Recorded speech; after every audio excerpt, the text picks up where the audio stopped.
शहसवार ही मैदान जंग में, गिरते हैं शहसवार ही मैदान जंग में, वो तिफल क्या गिरे जो घुटनों के बल चले। आदाब नाजरीन, गिरते वही हैं जो रेस का हिस्सा होते हैं और गिरने के बाद फिर से संभल कर दौड़ने का मादा उन्हीं में होता है जिनके दिल में जीतने का जज्बा होता है। और आपके दिल में जीत के उसी जज्बे को बरकरार रखने के लिए हम हाजिर हैं लेकर के प्रोग्राम हेलो करियर। अगर करियर से जुड़ा आपके पास कोई सवाल है तो आप इन नंबर्स को मिलाकर हमसे राब्ता कायम कर सकते हैं। हमारे टेलीफोन नंबर्स है 0120258811 और 0120669384 और तीसरा नंबर है 9205287347। आपके साथ हूं मैं चंद्रानी मुखर्जी और करियर से जुड़े आपके हर सवाल का जवाब देने के लिए हमारे साथ स्टूडियो में मौजूद हैं हमारे career expert doctor Rehan Khan Suri साहब। आप जामिया मिलिया इस्लामिया में ट्रेनिंग एंड प्लेसमेंट ऑफिसर हैं। सर, आपका तहे दिल से खैर मकदम है हमारे प्रोग्राम में। सर, बहुत से स्कूल कॉलेजेस ऐसे हैं जिनमें एडमिशन का प्रोसीजर लगभग पूरा हो चुका है, लेकिन अभी भी बहुत सारे स्टूडेंट्स ऐसे रह गए होंगे जिनका दाखिला कहीं नहीं हो पाया। ऐसे स्टूडेंट्स को आप क्या सलाह देंगे? देखिए, बहुत अच्छी बात आपने कही कि बहुत सारे अभी ये तो नहीं कह सकते कि कॉलेजेस का प्रोसेस ख़त्म हो गया, ये प्रोसेस चल रहा है, लेकिन हाँ अप्लाई करने की काफ़ी कॉलेजेस की जो डेट्स हैं वो ख़त्म हो गई हैं और बहुत सारी जगह पे बच्चों को अंदाज़ा है कि शायद उन कॉलेजेस में उनको एडमिशन नहीं मिल सकता। तो एक बहुत, मुझे लगता है एक अच्छी तादाद ऐसी है जिनका एडमिशन इस साल नहीं हुआ होगा, तो वो कहीं ना कहीं हरासा हो जाते हैं बच्चे, कहीं थोड़ा डिप्रेस होते हैं। तो हम यहाँ ये बताना चाहेंगे कि बहुत सारी ऐसी अपॉर्चुनिटीज़ हैं अभी, ऐसा नहीं है कि अभी वक्त ख़त्म हो गया। वो हम ज़रूर डिस्कस करना चाहेंगे और बताना चाहेंगे अपने व्यूवर्स को, और ख़ास तौर से उन लोगों को जिनका किसी वजह से वो अपना किसी वजह से फॉर्म तो उन्होंने भरा या किसी वजह से फॉर्म नहीं भर पाए, और या उनका उसमें जो उनकी परसेंटेज है उस हिसाब से उनका नहीं हो पा रहा है, या किसी वजह से जो कॉम्पिटिटिव एग्ज़ाम है, जो भी एडमिशन टेस्ट होते हैं उसमें वो नहीं कर पा रहे। तो ऐसी बहुत सारे रीज़न हो सकते हैं जिसकी वजह से कुछ लोग मिस हो रहे होंगे। तो आज हम अपने सारे व्यूअर्स को ये बताना चाहेंगे कि कौन से ऐसे ऑप्शंस हैं, कौन सी ऐसी यूनिवर्सिटीज़ हैं, कहाँ या किस तरह के ऐसे एरियाज़ हैं जहाँ पर आपको ऑप्शंस मिल सकते हैं कि आपका एक साल बच भी जाए और आपको एडमिशन मिल जाए। उसमें सबसे पहले मैं बताना चाहूँगा कि हमारे वो बच्चे जो मेडिकल स्ट्रीम से हैं और ज़ाहिर है उन्होंने नीट जिन्होंने दिया है वो तो इंतज़ार कर रहे होंगे अपनी काउंसलिंग का, अभी काउंसलिंग शुरू होनी है उनकी। इसी तरह से जो बच्चे हमारा जिन्होंने जेईई जो दिया है, जो इंजीनियरिंग के एस्पायरेंट्स हैं, उनके भी तकरीबन काउंसलिंग कुछ जगह शुरू हो गई है, कुछ जगह एडमिशन शुरू हुए हैं, कुछ जगह की लिस्ट अभी आना बाकी हैं, तो वो भी अभी इन प्रोसेस हैं। लेकिन वो बच्चे जिनको अभी ये अंदाज़ा है किसी वजह से उन्होंने एग्ज़ाम की उनकी जो परफॉर्मेंस ठीक नहीं है और वो ये सोच रहे हैं कि अब हम किसी और तरफ जाएं या किसी और कॉलेज की तरफ जाएं, तो उनके लिए क्या ऑप्शंस हो सकते हैं।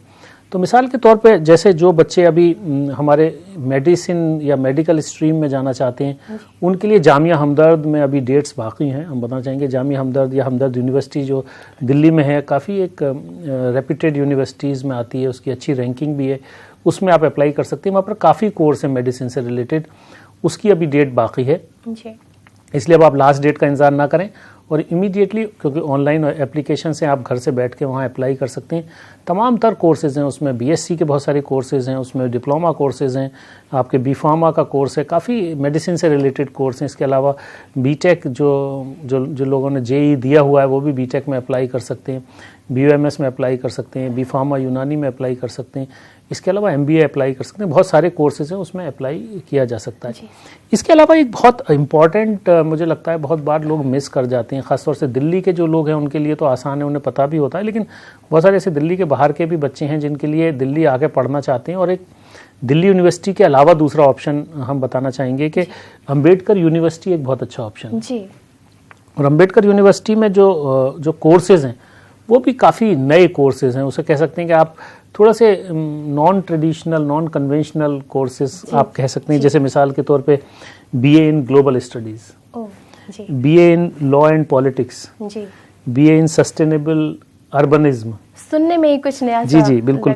BA in social science and humanities, ये तो एक नॉर्मल कोर्स है, लेकिन कुछ कोर्सेज ऐसे भी हैं उन बच्चों के लिए हम बताना चाहेंगे जो वोकेशनल कोर्सेज भी हैं, जिसके बाद आप इमीडिएटली जॉब में जा सकते हैं, या इन बिटवीन द कोर्स भी आप उसे छोड़ कर जॉब करने जा सकते हैं।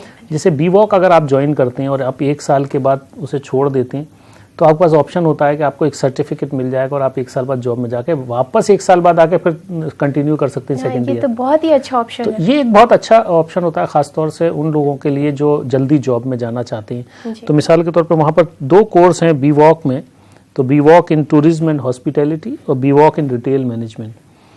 इसके अलावा भी जो कन्वेंशनल बहुत सारे प्रोग्राम्स हैं, like BA honours in economics, BA honours in English, BA honours in history, maths, psychology. तो ये एक अच्छा ऑप्शन आपके लिए है, और लेकिन आपके पास वक्त बहुत ज़्यादा नहीं है। 24 जून आखिरी तारीख है उसकी अम्बेडकर यूनिवर्सिटी की। तो जो बच्चे, मैं ये कहना चाहता था कि बहुत सारे ऐसे ऑप्शंस हमारे पास अभी हैं जो हम ये नहीं कह सकते कि हम बहुत होपलेस होने की ज़रूरत है कि अभी हमारे ऑप्शंस, काफ़ी ऑप्शंस, इसका कहने का मकसद है कि उसके लिए सिर्फ 2 दिन बाकी है स्टूडेंट्स के पास। सर, अभी बहुत सारे स्टूडेंट्स ने एंट्रेंस दिया होगा, एंट्रेंस का एग्ज़ाम, और उसके बाद उनका इंटरव्यू में उनको किन चीज़ों का ध्यान रखना चाहिए, किन चीज़ों को अपने जहन में रखना चाहिए इंटरव्यू देने से पहले, आप हमारे नाज़रीन को बताएं। देखिए, बड़ा अच्छा आपने इसको कहा, क्योंकि अभी बहुत सारे ऐसे कोर्सेज होते हैं, बहुत सारे ऐसे प्रोग्राम्स हैं डिफरेंट यूनिवर्सिटीज़ में जहाँ पर एडमिशन टेस्ट के बाद इंटरव्यू भी होता है। मिसाल के तौर पे जिसमें सबसे पहले हम MBA को, जैसे MBA तो सारे लोग जानते हैं, और भी इसके अलावा बहुत सारे ऐसे प्रोग्राम्स हैं अलग अलग यूनिवर्सिटीज़ में जिसमें इंटरव्यू रखा जाता है। एक जो आपके एडमिशन टेस्ट की मेरिट होती है उस बेसिस पे शॉर्टलिस्ट हो जाता है, और एक नंबर ऐसा होता है जिसका इंटरव्यू और GD करती हैं। तो इंटरव्यू के लिए आपको कैसे तैयारी करनी है? देखिए, सबसे पहली चीज़ तो यह है कि इंटरव्यू या GD, क्योंकि बहुत सारी जगह कॉम्बिनेशन भी होता है कि मतलब आपको GD भी देना है और इंटरव्यू भी देना है, या खाली इंटरव्यू भी देना है।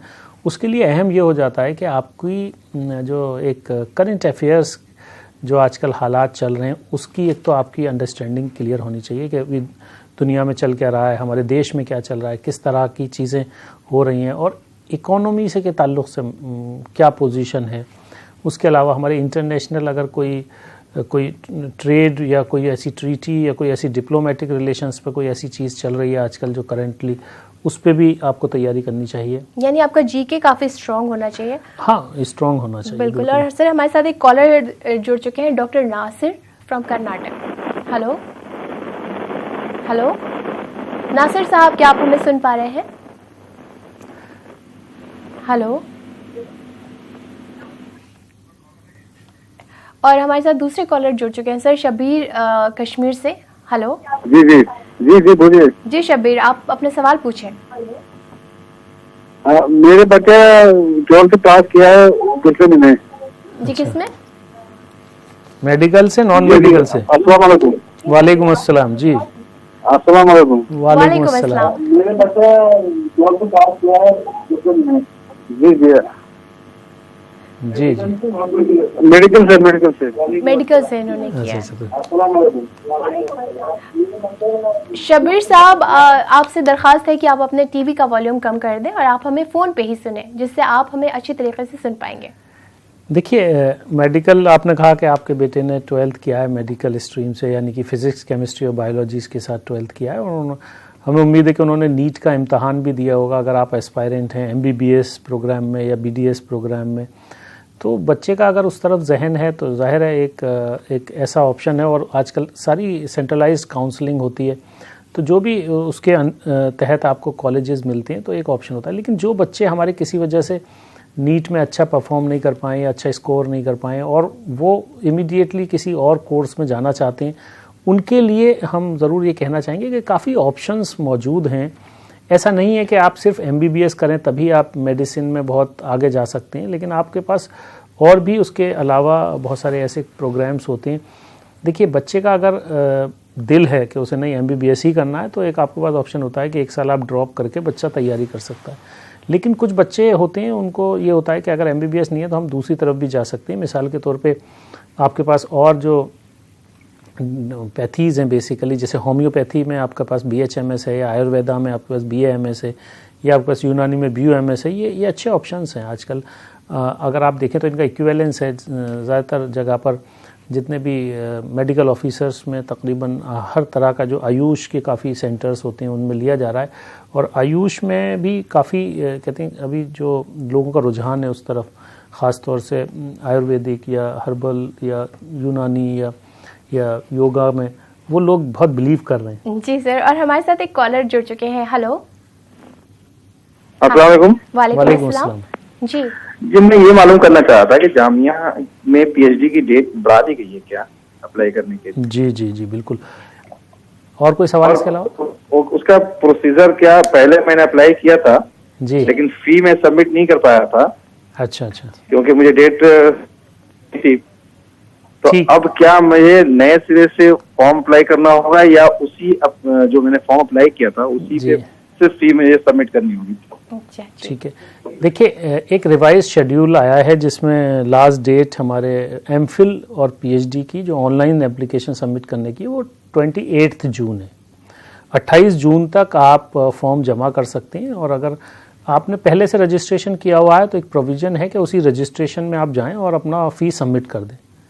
किसी वजह से अगर आपको कोई तकलीफ़ होती है, कोई परेशानी आती है या नहीं सबमिट कर पा रहे हैं तो हमारे उसमें एक हेल्प डेस्क मौजूद है, उसमें एक ईमेल आईडी दिया होता है, आप उस ईमेल पे अपना एक मेल भेज सकते हैं कि आपको क्या एरर दिखा रहा है वो, तो वो उस एरर के जो भी है वो बता देंगे। तो ये एक पहला तरीका है।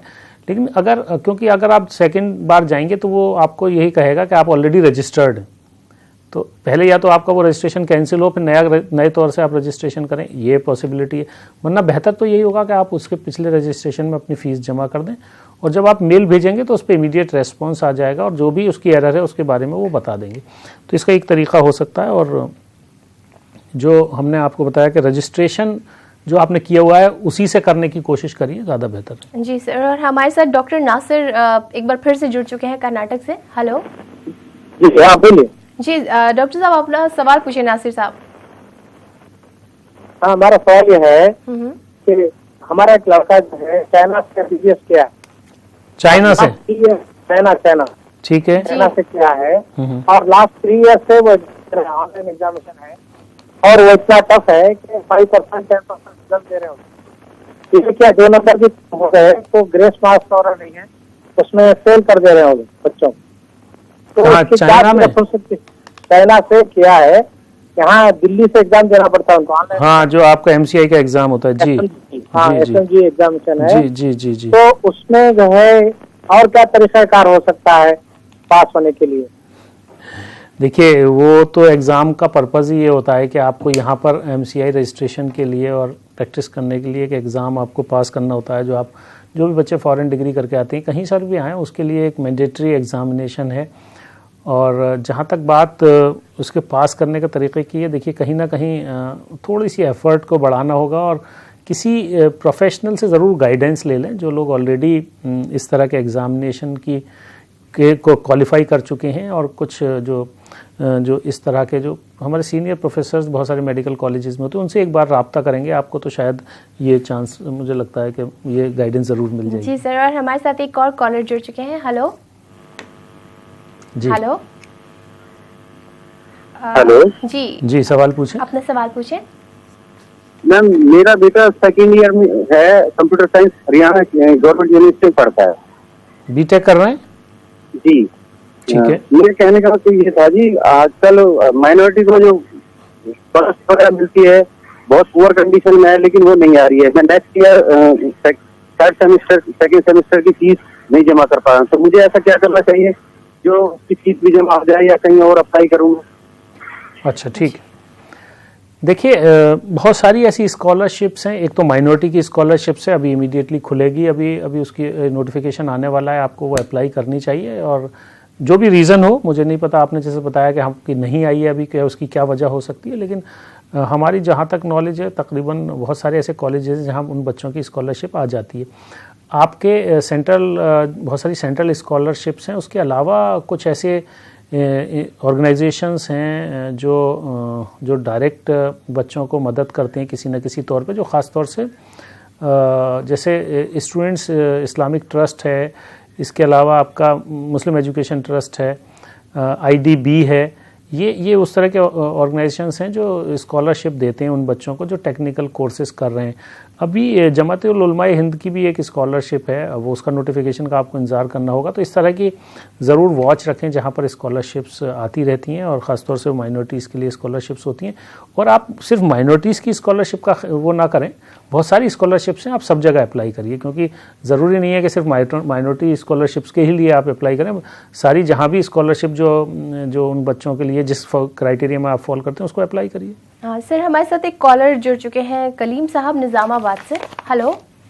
हेलो, अस्सलाम वालेकुम। वालेकुम अस्सलाम जी। मैं डॉक्टर साहब से ये पूछना चाह रहा हूँ, मैं मेरे भांजे साहब ऐसे खान हैं, अब उनका ऐसे मार्क्स 455 है, रैंक 80,000 के करीब आया, क्या उनको सीट ऐसे मिल सकती क्या, या नहीं तो अदर स्टेट में मिल सकती क्या, ये थोड़ा पूछना है जी।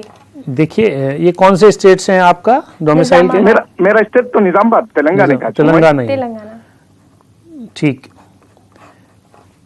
देखिए, हमारे यहाँ ख़ास तौर से अगर आप देखें तो और स्टेट्स में सभी जगह डोमिसाइल सीट्स का रिजर्वेशन रहता है, और जो भी उसी स्टेट की सीट्स होती हैं उनका एक ख़ास तौर से रिजर्वेशन रहता है, और तकरीबन ये सभी स्टेट्स के साथ ऐसा ही है।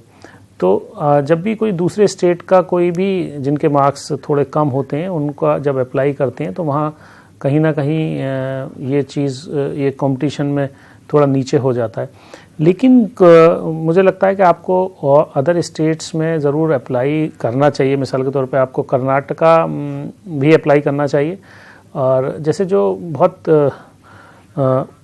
अपकमिंग स्टेट, जैसे कुछ स्टेट्स ऐसे हैं जहाँ पर प्रोविज़न होता है, मिसाल के तौर पे जैसे उत्तराखंड है, उत्तराखंड के मेडिकल कॉलेजेस में आप अप्लाई करिए, वहाँ ओपन सीट्स बहुत ज़्यादा हैं, तो मुझे लगता है कि शायद वहाँ अपॉर्चुनिटी आपको मिल जाए। सर, हमारे साथ एक कॉलर जुड़ चुकी हैं, अदीबा एजाज कश्मीर से। इनका सवाल सुन लेते हैं। हेलो। हेलो जी अदीबा, बताइए आपका क्या आप जानना चाहती हैं? मेरा सर से ये क्वेश्चन है कि मैंने 12th के बाद बीएससी एमएलटी चूज किया हुआ है। अब मैं बीएससी एमएलटी के सेकेंड ईयर में हूँ, मेरा कंप्लीट हो जाएगा, तो मैं सर से ये जानना चाहती हूँ कि मैं उसके बाद एमएससी करना चाहती हूँ, एमएससी माइक्रो या बायोटेक वो चूज करूँ, या फिर मैं एनेस्थीसिया या रेडियोलॉजी उसके बाद, मतलब ऐसे कोर्सेज है कि जो बहुत ज्यादा जिनका स्कोप आजकल चल रहा है, वो मुझे सर से जानना है। देखिए जी अदीबा, जी अदीबा के सवाल का जवाब आप जरूर दीजिएगा सर। और दोस्तों, अगर आपके पास भी कोई सवाल है करियर से जुड़ा तो आप उन नंबर्स को मिलाकर हमसे राब्ता कायम कर सकते हैं जो आपके टीवी स्क्रीन पर फ्लैश हो रहे हैं। हमारे साथ हमारे करियर एक्सपर्ट हैं डॉक्टर रेहान खान सूरी साहब। आप जामिया मिल्लिया इस्लामिया में ट्रेनिंग एंड प्लेसमेंट ऑफिसर हैं। और सर, ब्रेक पर जाने से पहले हमारे साथ अदीबा एजाज थी कश्मीर से, उनका सवाल था जो हाँ, अदीबा बेसिकली पूछ रही थी, और मुझे बड़ी खुशी है कि अदीबा के पास बड़ी क्लैरिटी है कि उन्हें ये दो जो प्रोग्राम्स का नाम दिया उन्होंने एमएससी खास तौर से। मेरा सजेशन ये होगा कि बायोटेक्नोलॉजी, और देखिए इसमें आपका इंटरेस्ट बहुत इंपॉर्टेंट है, क्योंकि दोनों जो आपने रेडियोलॉजी की बात की और बायोटेक्नोलॉजी की बात की, दोनों का एक अच्छा स्कोप है। अब आपको ये तय करना है कि आपका इंटरेस्ट किस एरिया में। दोनों का मार्केट में अगर देखें तो बायोटेक्नोलॉजी भी अपने आप में एक बहुत ही अपकमिंग फील्ड है और उसका काफ़ी स्कोप है, लेकिन स्कोप जो है थोड़ा सा उसका स्कोप रिसर्च में ज़्यादा होता है। अगर आप रेडियोलॉजी वगैरह में जाते हैं तो आपकी प्रैक्टिकल एप्लीकेशन ज़्यादा आती है, तो उसमें आपकी जॉब बेस है। तो आपका अगर लॉन्ग टर्म कोई ऐसा इरादा है कि आप रिसर्च में जाना चाहते हैं, टीचिंग में जाना चाहते हैं, तो आप बायोटेक्नोलॉजी की तरफ जाएं, और रेडियोलॉजी में अगर आप इमीडिएट जॉब में आना चाहते हैं तो ज़्यादा आपको कंफर्टेबल होगा या जल्दी आपको जॉब में जाने का अपॉर्चुनिटी मिल सकती है। तो ये दोनों ऑप्शन आपके पास, both the options are very good. और सर, हमारे साथ अबरार है जम्मू से। हेलो। हेलो सर, अस्सलाम वालेकुम। वालेकुम अस्सलाम। जी अबरार साहब। जी सर, मुझे ये बताइए कि ये प्रोग्राम जो बना टीवी पर आ रहा है सर, तो हमें क्या, मतलब ये किस माध्यम से ये प्रोग्राम है? अबरार, आप टीवी देखिए और उसके बाद आपके पास अगर करियर से जुड़ा कोई सवाल है तो आप हमसे राब्ता कायम कर सकते हैं। कोई भी आपके मुस्तकबिल का सवाल जो आपको परेशान कर रहा हो। सर, एक जो होता है, हम लोग कॉलेज की रैंक देखते हैं। स्टूडेंट्स जब कहीं पढ़ाई करने जाते हैं तो बड़ा नाम सुना होता है कॉलेज का कि इस कॉलेज में एडमिशन लेना उनकी शुरू से सोच होती है, लेकिन अगर उस कॉलेज में उसके मनपसंद का सब्जेक्ट ना हो तो उसको क्या करना चाहिए, कि उसको कॉलेज देखना चाहिए या अपनी पसंद का सब्जेक्ट देखना चाहिए?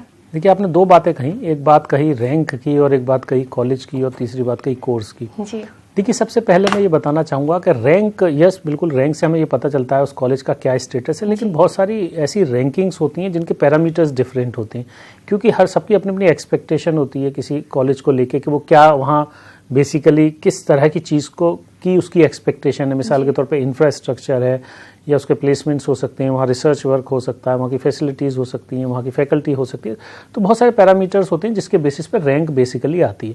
तो आपको सबसे पहले ये देखना चाहिए कि जिस कॉलेज में आप पढ़ने जा रहे हैं वहाँ आप जो सोचते हैं, आप जिस तरह की आपकी एक्सपेक्टेशन है उसमें क्या उसके पास रैंकिंग है उस पर्टिकुलर फील्ड में। और कोर्स, मुझे लगता है कि कोर्स आपका कभी कभी, देखिए बहुत सारे ऐसे रिलेटिव कोर्सेज होते हैं, बहुत सारे ऐसे कॉम्प्लीमेंट्री कोर्सेज होते हैं, अगर वो कोर्स में अगर आपको मिलता है तो कॉलेज को तरजीह ज़रूर देनी चाहिए। कभी कभी ऐसे, मिसाल के तौर पे आपको सेंट स्टीफेंस में कोई कोर्स मिलता है तो वो आपको कहीं ना कहीं तरजीह देनी चाहिए। लेकिन बहुत बार ऐसा होता है कि बहुत अगर आपका कोर्स ऐसा है जिसमें एक कोर्स करने के बाद आपका जो करियर है जिसमें आप जाना चाहते हैं वो कहीं ना कहीं जाके मिल जाएगा आगे, तो अब आप कोर्स को भी चेंज कर सकते हैं। लेकिन अगर बिल्कुल अपोजिट काइंड का कोई कोर्स है तो उसको मुझे लगता है कि अवॉइड करना चाहिए। और सर हमारे साथ असद हैं हिसार से। हेलो। Yes ma'am. जी असद, आप अपने सवाल पूछें। मैम मैं अभी बीटेक सेकेंड ईयर में हूँ जी। अभी मतलब फर्स्ट ईयर के एग्जाम दिए हैं, तो मैम मैं पूछना चाहता हूँ कि मैंने कंप्यूटर साइंस स्ट्रीम ली हुई है, क्या उसके साथ साथ कुछ और स्किल्स भी करनी चाहिए? बहुत अच्छा सवाल है असद। सबसे पहले तो हमें खुशी है कि आपने फर्स्ट ईयर किया और आपकी सोच इतनी अच्छी है। देखिए कंप्यूटर इंजीनियरिंग एक ऐसा सब्जेक्ट है, एक ऐसा कोर्स है जिसमें हर दिन आप ये देखते हैं जो एडवांसमेंट हो रहे हैं, जिस तरह की टेक्नोलॉजी आ रही है, हर दिन एक आज की टेक्नोलॉजी कल जो है पुरानी हो जाती है। तो आप भी जिस तरह से आपके हर कॉलेज की यही हाल है कि वहाँ पर बहुत ही जो सिलेबस होता है आप उस सिलेबस को फॉलो करते हैं, इसलिए बहुत ज़रूरी हो जाता है कि आप एडिशनल कोर्सेज ज़रूर करिए। जब आपको समर वेकेशंस मिलती हैं या विंटर वेकेशंस मिलती हैं तो आपके पास टाइम होता है कि जब आप इंटर्नशिप कर सकते हैं, आप कुछ नए कोर्सेज कर सकते हैं। देखिए जो इंडस्ट्री 4.0 जैसे कहते हैं ख़ास तौर से, जिसमें हमारे पास साइबर सिक्योरिटी की बात हो रही है, बिग डाटा की बात हो रही है, आर्टिफिशियल इंटेलिजेंस की बात हो रही है, डीप लर्निंग की बात हो रही है, मशीन लर्निंग की बात हो रही है, IoT की बात हो रही है, इस तरह की जो चीज़ें हैं ये ज़रूर आपको कहीं ना कहीं सीखते रहना चाहिए। जो चीज़ें आपको लगता है, बहुत सारे ऐसे प्रोग्राम्स हैं जो हमारे ऑनलाइन आप सीख सकते हैं, ऑनलाइन सर्टिफिकेशन कर सकते हैं। दुनिया की बड़ी बड़ी यूनिवर्सिटीज़ हैं लाइक MIT, जो उनके थ्रू आप अपना कोई भी डिस्टेंस के थ्रू या ऑनलाइन उनका सर्टिफिकेशन भी कर सकती हैं और कोर्सेज कर सकते हैं। मुझे लगता है कि वो ज़्यादा अच्छा ऑप्शन है, उसमें आप करते रहेंगे तो आपको सीखने को भी मिलेगा और एक अच्छा आपको इंटरनेशनल सर्टिफिकेशन भी मिलेगा। उसके अलावा लोकल भी अगर आपको लगता है कोई ऐसी ट्रेनिंग, इंटर्नशिप या कोई ऐसा कोर्स कहीं आपको अपॉर्चुनिटी है तो ज़रूर करिए। जी सर, अब बचपन से आपने सुना होगा कि स्टूडेंट्स को उसी फील्ड में जाना चाहिए जिसमें उनका इंटरेस्ट है, लेकिन सुन के और जान के हैरानी होती है कि 10th पास करने के बाद, 12th पास करने के बाद तक स्टूडेंट्स को पता नहीं होता कि उनका इंटरेस्ट किस चीज़ में, और वो कंफ्यूज रहते हैं। ऐसे में उनको क्या करना चाहिए? देखिए जहाँ तक आप बात करेंगे 10th और 12th की, बहुत सारे लोग ऐसे हैं जिन्हें इंजीनियरिंग करने के बाद नहीं पता होता कि हमें क्या करना है। तो ये एक थोड़ा सा इग्नोरेंस होता है बहुत बार। क्योंकि हमारे यहाँ जो डोमिनेंस है वो पेरेंट्स का बहुत होता है, दखल होता है। पेरेंट्स जो चाहते हैं बच्चा वो करता है, तो बच्चे का अपना एक डिसीजन नहीं होता, इंडिपेंडेंस उसको वो नहीं मिलती कि वो अपना डिसीजन ले पाए। क्योंकि अक्सर पेरेंट्स अपने फैसले बताते हैं कि बच्चे को तुम्हें क्या करना है, क्योंकि बहुत सारे पेरेंट्स ऐसे हैं जो बच्चे से ज़्यादा उम्मीदें रखते हैं, तवक्को रखते हैं कि भाई मैं ये अगर कोर्स नहीं कर पाया, मैं मिसाल के तौर पे डॉक्टर नहीं बन पाया तो मेरा बच्चा डॉक्टर बन जाए। अब बच्चे का इंटरेस्ट है या नहीं वो हम चेक करने की कोशिश नहीं करते। और बचपन से उस पर प्रेशर डाला जाता है, तो बच्चे बचपन से उससे बताते हैं भाई तुम्हें डॉक्टर बनना है, डॉक्टर बनना है, तो बेचारा वो लगा रहता है डॉक्टर बनने में। क्योंकि बहुत ज़्यादा अगर उसमें वो स्किल नहीं होती, वो उसका ओरिएंटेशन नहीं होता, तो वो शायद वहाँ कहीं ना कहीं लूज़ कर जाते हैं। लेकिन जिनका ओरिएंटेशन बन जाता है वो अचीव भी कर लेते हैं। तो जो बात आपने कही बिल्कुल सही है।